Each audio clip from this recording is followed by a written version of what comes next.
I started when I was about 6 years old working at the livestock auction. My parents was Arjo Cletus Bartholomew and Emma Bell Carney. Well, I had an older brother and an older sister, Phyllis. That was a girl's name, and my brother was Billy Joe. Well, our business was, we was in the farming business and also in the Washington County Livestock Auction in Fayetteville. Well, we had a livestock auction that we did on Saturday when I was young, and I was just helping move the cattle and hogs through the ring to where the auctioneer could sell them. And then the farming side of it, we just put up hay and oats and wheat and farmed with cows and calves. My grandpa was one of the co-founders of that livestock auction in 1936. Is the first year he started. William Bill Bartholomew.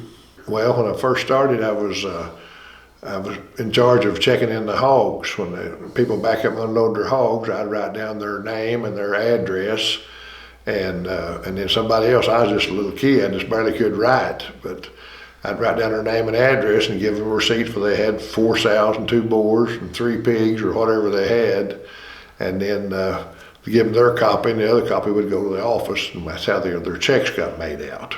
Well, yeah, when I worked at the livestock auction, there was just these people from all over brought their animals there from Madison County, and just there was a lot of people, and over the years you got a lot of relationships that you built up with those old timers, and some of my best memories were some of the older guys. That was, I was amazed at a lot of them. There was one guy named Noe Latham. He was the sheriff over in Madison County for years and years. I got to know him when I was probably 14 or 16 because he was a lot older than me. I mean, he was older than my dad a lot, but he was a real interesting character, and he had a lot of stories to tell back in there. It was pretty rough back in those days, apparently over there. But, well, our farms were just basically just cow and calves was most of what we did, and like I said, we just put up hay for them, so it was just feed hay in the winter time and put it up in the summer and chop the ice, and that's about it. Doctor the sick ones.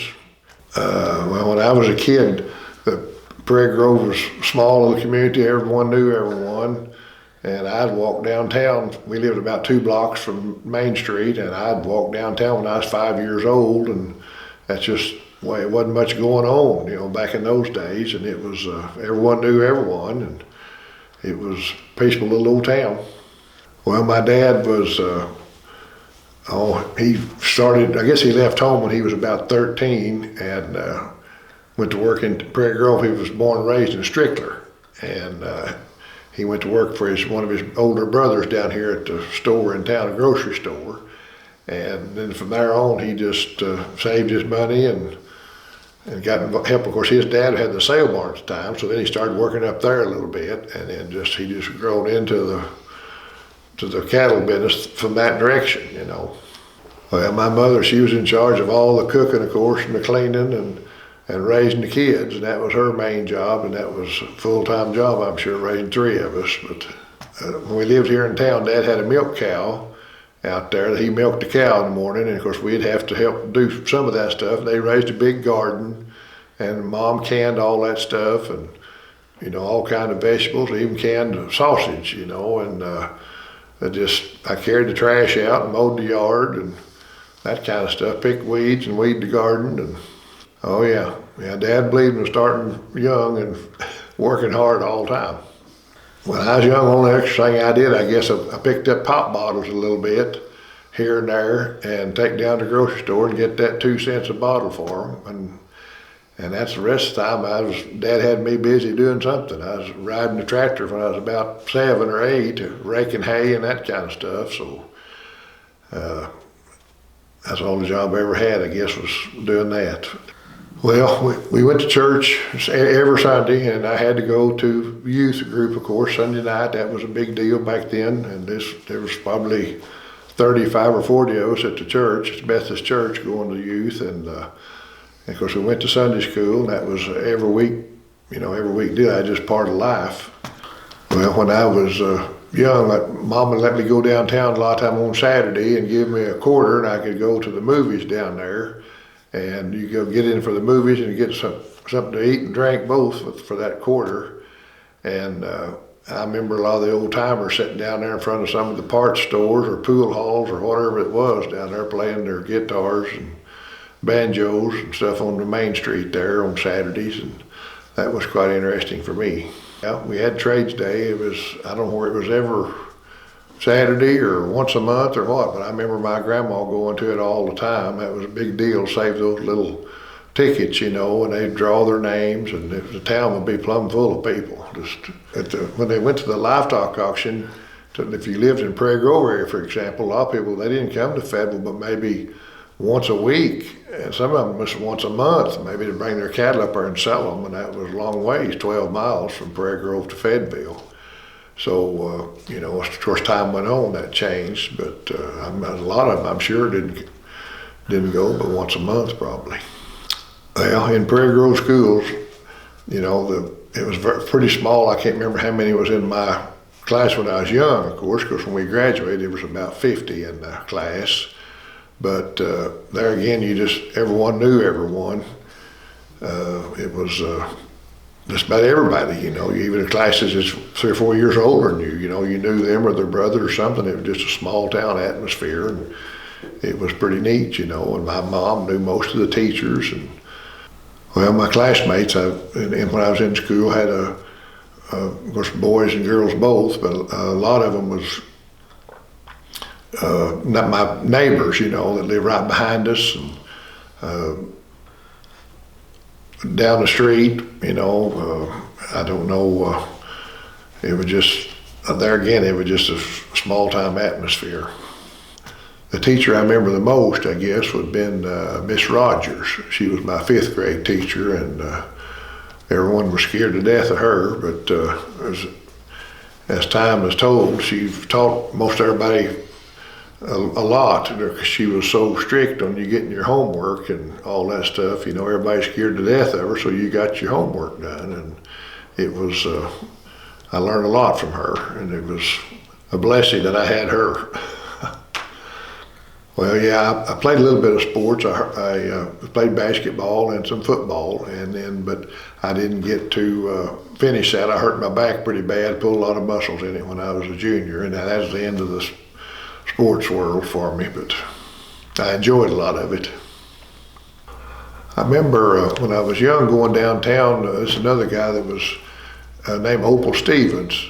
He sold apples, and he was a peddler, and he was always sitting down on Main Street down there.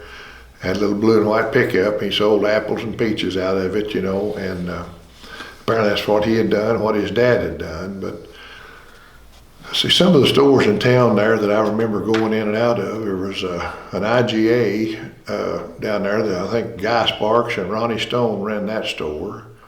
And then there was a B&K supermarket, and that was Hubert Keene and my Uncle Jack Bartholomew run that store. And then Crescent Department Store, it's still there today, Crescent is, and a guy named Skelton run it when I was young. Elton Skelton was his name. And besides that, Neil's Dry Goods, there was another clothing store in town. Their last name were Neil. Well, in the downtown area, in Prairie Grove, the changes is just the traffic, you know, was coming through there. It just turned to lots of traffic, you know. And back in those days, you just hardly see a car go up Main Street. You know, when I was young, you just walk across there, and seemed like everybody's in a big hurry today. Back then, it wasn't much. When I was in the 3rd grade, I believe it was 3rd grade, the Battlefield Park started the square dancing. And I was in the first wave of that, and I remember there was like 6 or 8 groups at that time, and I danced from until I graduated high school. And there was a lot of clothesline fair then. Back those days, they had quilts hanging on the fence everywhere, and that was really got its name, I guess, a clothesline fair. But there was lots of arts and crafts there, and playground and all that. Yeah, I've been a member of the Lions Club from when I was probably 16, I guess, or so. As young as you could join it, is when I joined, and then we did all kind of activities up there at the Battlefield Park, sponsored all the concession stands and help organize all that. And we used to cook chicken down there. About 1,100, I think we cooked about 1,100 chicken halves to serve up there on Saturday and Sunday on my Labor Day weekend. And yeah, when I was in the Lions Club, the Parks brothers, Barry and Donald, was active in it. Of course, they was older members, and of course my father was in it, and my brother, and Paul Jones and Howard Fiddler, and a lot of the older guys was helping, do all that stuff. And of course, some of the younger generation, Rick Reed was involved in it real heavy, and still is. I see some of the business guys in town that I remember, I guess, starting at the old Southern Mercantile down there. Florence Hill was running that thing when I was real young. And, Jack's Barbershop was there in town. Jack McClellan ran the barbershop. And there was another across the street that a guy named Weeks, he was a barber there. And then Carmen Drug Store, Lex Carmen, I believe was his name, had that. And then the Bells, and I can't remember what the other guy's name is, had the Sterling Drug Store. The Farmers and Merchants Bank, I remember. Delford Reef was the president, and then of course Jim, his son, was one of the loan officers there, and there was Rick Reed was a loan officer there during the time, and Rick Burden and Jenny Stinchcomb worked there. I guess the old feed mill on the south side of Prairie Grove there, which is about 2 blocks south of Main Street, it was still doing a lot of business when I was young, and apparently before my time in the 30s and 40s, apparently it was an enormous structure for those days, and they handled a lot of feed went through there. The train come by there, but it was still doing a lot of business there when I was young. They were still milling feed, and the train wasn't coming by there anymore, but they were still doing lots of business there. We had a canning factory there also kind of across from where the feed mill was. It was called Kelly Canning Factory, and they canned tomatoes there and strawberries, I think was their 2 big things they canned. And that went on for years and years. People hauled those things in there from everywhere to get canned, and there were a lot of people I remember working there when I'd go down there with my mother to pick up some of that stuff when I was young. Yeah, we would go down there to the canning factory and buy either canned tomatoes as canned, or they've had strawberries that are already picked and canned also with sugar on them, so we just went down there to buy stuff there is what we did. Well, from the time I was young, like the little restaurants in Prairie Grove, like one was called the Dairy Queen, I guess, when I was real young in my teens. The old timers you'd see them down there drinking coffee in the morning, and I wasn't part of that group, but then as time went on, that one became the Beehive, and then it was always, some place where they hang out and told all the old stories. And currently it's the One Stop is one that they handle, serve breakfast and lunch there, and a lot of the coffee drinkers go in, a lot of the old timers, and tell stories and stuff about their family and what went on back in the day. My nephew, Mitch Bartholomew, bought the One Stop several years ago, and he's running it and managing it, and he's like I said, they serve breakfast, dinner, and lunch, and dinner also most days. And a lot of my friends and family hang out in there, and we have breakfast in there in the morning a lot of times, and have lunch, and just have fellowship with your friends. And some of our conversations are to One Stop are just do about how much rain we got, because most all of us have some farm structure. We've got some few cattle or something, and talk about the moisture and the snow and whatever is happening in the weather. And just area news about, houses being built, how fast town's growing, and businesses coming and going out of town. That's mainly the conversations. A little bit of sports.